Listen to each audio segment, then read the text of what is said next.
অনেকদিন পর বাঙালি থালি খাওয়ার জন্য কিন্তু আজ কলকাতার বুকে একটা সুন্দর জায়গাতে এসেছি। আর থালিটা একবার দেখো কত কিছু দিয়ে রয়েছে, আর কাঁসার থালায় কাঁসার বাটিতে খুবই সুন্দর একটা পৃথিবীর মতো গোল। আর এখানে কিন্তু সবাই ধুতি পাঞ্জাবি পরে রয়েছে যারা সার্ভ করছে খাওয়া। এখানে রয়েছে চিকেন পোস্ত, রয়েছে পেঁয়াজ দিয়ে ডাল, আর রয়েছে একটা মিক্স ভেজিটেবল সাদা ঝুরঝুরে ভাত রয়েছে, লেবু রয়েছে, আর রয়েছে ধোকার ডালনা, যেটা বলা হচ্ছে ধোকার তরকারি, ওরকমই একটা কিছু রয়েছে। আর রয়েছে কিন্তু টমেটো ভর্তা আর বেগুন ভাজা, আর রয়েছে কাতলা মাছ। খুবই সুন্দর ডেকোরেশন, দেখো কি সুন্দরভাবে থিমটা তৈরি করা হয়েছে, আর অনেকটা বড় এরিয়া জুড়ে, আর খুবই সুন্দর পরিবেশ। এখানে প্রচুর গাছপালা রয়েছে, রাত্রিবেলাও কিন্তু এটা ভীষণ সুন্দর লাগবে এই জায়গাটা। যাই হোক, দেরি না করে বাঙালি থালি শুরু করলাম বেগুন ভাজা দিয়ে আর লঙ্কা দিয়ে। নুনটা হলে একটু ভালো হতো, কিন্তু যা পরিমাণ নুন রয়েছে বেগুনের মধ্যে আমার সাফিসিয়েন্টই লাগলো। আর এখানে চলে হচ্ছে কালো পায়েস, দেখো কত সুন্দর পায়েস, চাটনি পাঁপড় কিন্তু আলাদা করে থালায় দিয়েছে, সেটাও কিন্তু কাঁসার থালায়। ও বেগুন ভাজাতে শুরু করলো, আমিও বেগুন ভাজা খেলাম। তারপরে কিন্তু এখন খাচ্ছি, এটা রয়েছে টমেটো ভর্তা। এটা যেরকম আমরা বেগুন পোড়া খেয়ে থাকি, সেটাই হচ্ছে টমেটো পুড়িয়ে এটা তৈরি করেছে, আর খুব সুন্দর লাগলো। আমি ফার্স্ট টাইমই খাচ্ছি এটা, জানি না আর কেউ খেয়েছো কিনা। আমার কিন্তু ভীষণ ভালো লাগলো, এটা খেয়ে অসাধারণ বানিয়েছে। আমার কিন্তু বাঙালি থালি এরকম কাঁসার থালায় পরিবেশন খুব সুন্দর লাগে। আর এখানে একটা মিক্স ভেজিটেবল দিয়েছে, স্বাদ কিন্তু অতুলনীয়, আর দারুণ সুন্দর বাসমতি ঝুরঝুরে রাইস রয়েছে। এর সাথে কিন্তু এর কম্বিনেশনের কোনো তুলনা হয় না, খুব সুন্দর লাগলো খেয়ে। আর এত নিট অ্যান্ড ক্লিন পরিবেশ রয়েছে, আর বাইরেও কিন্তু বসা সিটিং রয়েছে, যদি ভেতর ফুল হয়ে যায় তাহলে বাইরে গিয়ে বসতে লাগে। ধোকার তরকারি দিয়ে এখন একটু খেয়ে দেখছি, বেশ সুন্দর দিয়েছে, মানে অল্প পরিমাণেই দিয়েছে কিন্তু সাফিসিয়েন্ট। আর এখানে চলেছে ক্র্যাবটা আমরা আলাদা করে অর্ডার করেছি, আর সাদা রাইস মানে ঝুরঝুরে সাদা ভাত কিন্তু আলাদা করে অর্ডার করেছি। এখানে এক্সট্রা ভাত বা সবজি নিলে কিন্তু টাকা লাগে, এখানে কিন্তু মানে বিনা পয়সা হয় না। যেরকম আলাদা জায়গা দেখিয়েছিলাম তোমাদেরকে মিল সিস্টেম থাকে, এখানে কিন্তু মিল সিস্টেম না। যাই হোক, এক বাটি রাইস নিয়েছি, তবে সাফিসিয়েন্ট প্রাইসের মধ্যে রয়েছে, কিন্তু এখানে সেরকম কোনো দাম না। দেখো মুসুর ডালটা কিন্তু জিরা আর পেঁয়াজ দিয়ে দারুণভাবে করেছে ঘরোয়াভাবে।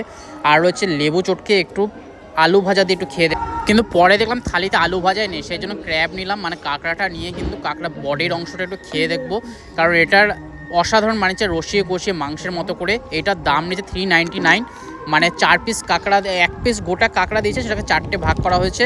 খুব সুন্দর লাগলো, টেস্ট কিন্তু দারুণ লাগলো। অনেক দিন পর কিন্তু আমি কাঁকড়া খাচ্ছি, খুব খাওয়ার ইচ্ছা ছিল, এখন খেলাম। দীঘা সমুদ্র সাইডে গিয়েও কিন্তু খাওয়ার ইচ্ছা আছে, নিশ্চয়ই খাবো আর তোমাদের সাথে সেই ব্লগও শেয়ার করব। তবে আজকে এখানে এসেছি ধামসা রেস্টুরেন্ট, যেটা কিন্তু নিউ টাউনে রয়েছে 4 নম্বর গেট দিয়ে। আইফেল টাওয়ারটা থেকে একটু এগিয়ে ঝিলপাড়ে কিন্তু এই ধামসা রেস্টুরেন্ট রয়েছে, যে কেউকে জিজ্ঞেস করে দেখিতে পার। খুব সুন্দর লাগবে পরিবেশটা, ওখানে কিন্তু নিজস্ব ট্রান্সপোর্ট নিয়ে গেলে সুবিধা, নালে হেঁটে যেতে হবে। বাকি কাতলা মাছ রয়েছে, কাতলা মাছটা কিন্তু দারুণভাবে বানানো, খেয়ে তোমার মন ভরে গেল। খুব সুন্দর একটা পিস দিয়েছে, আর দারুণ ফ্রাই হয়েছে। এই রাইসের সাথে কিন্তু সমস্ত খাবারই বেশ ভালোই লাগছে। আমার কাতলা মাছটা ভীষণ ভাল লাগলো, খুব মানে একটা থালির মধ্যে নিয়েছে, থালির মধ্যে কিন্তু সব কিছু রয়েছে, খালি ক্র্যাবটা আমরা আলাদা করে নিয়েছি। এই ক্র্যাবটা দেখো কত সুন্দর, কত মোটা একটা লেগ রয়েছে, মানে বুঝতে পারছো কত বড় সাইজের একটা ক্র্যাব হতে পারে এটা। কাতলা মাছটা খেয়ে আমার যা মনে হলো, এটা ঝিল বা পুকুরের না, এটা কিন্তু গঙ্গার কাতলা, সেই জন্য এত সুন্দর টেস্ট, আর একটু পিঙ্কিশ হয়, সেই জন্য খেয়ে বুঝলাম। যা আর এটা হচ্ছে পোস্ত চিকেন কষা, 2 পিস চিকেন দিয়েছে, এটা থালির সাথেই ছিল, আমরা আলাদা করে কোনো অর্ডার করি। এই পোস্ত চিকেনটা আমাকে একটু ডিসঅ্যাপয়েন্ট করলো, কারণ কি এই পোস্ত চিকেনটা আমার কেমন বয়েল চিকেন মনে হচ্ছিলো, সেরকম কোনো স্বাদ পাচ্ছিলাম না। তবে একটা আলাদা রকম ডিশ ট্রাই করলাম, পোস্ত চিকেন এর আগে কখনো ট্রাই করেছি কিনা মনে পড়ছে না, তবে একটু আলাদা রকম লাগলো। তবে আমার যেরকম রসিয়ে কষিয়ে আমরা যেরকম চিকেন কষা খাই সেরকম লাগলো না, কিন্তু ক্র্যাবটা আমার এখানকার দারুণ লাগলো। তোমরা যদি কখনো এখানে আসো, তবে এখানকার ক্র্যাবটা কিন্তু অবশ্যই ট্রাই করে দেখতে পারো।